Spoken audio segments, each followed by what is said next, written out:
അനിയാർകുളത്തിൽ നിന്ന് കമ്പംമെട്ട് പോകുന്ന റൂട്ടിലുള്ള റോഡാണിത്.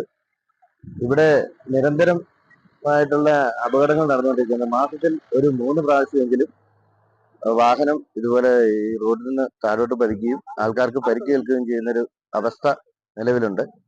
ഇതിനൊരു സംരക്ഷണ വേദി കെട്ടുകയാണെങ്കിൽ, അതുപോലെ തന്നെ സിഗ്നൽ ബോർഡും വയ്ക്കുകയാണെങ്കിൽ അപകടം കഴിവിന്റെ പരമാവധി ഒഴിവാക്കാമായിരുന്നു.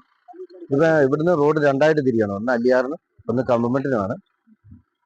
അതുപോലെ ഈ അപകടം വരുന്ന ഡ്രൈവർമാർ ഇച്ചിരി നിരപ്പായതുകൊണ്ട് സ്പീഡിൽ വരികയും ഇവിടെ വരുമ്പം കൺട്രോൾ ചെയ്യാൻ പറ്റത്തില്ലാത്തൊരു അവസ്ഥയും കൂടെയാണ് സംജാതമായിരിക്കുന്നത്.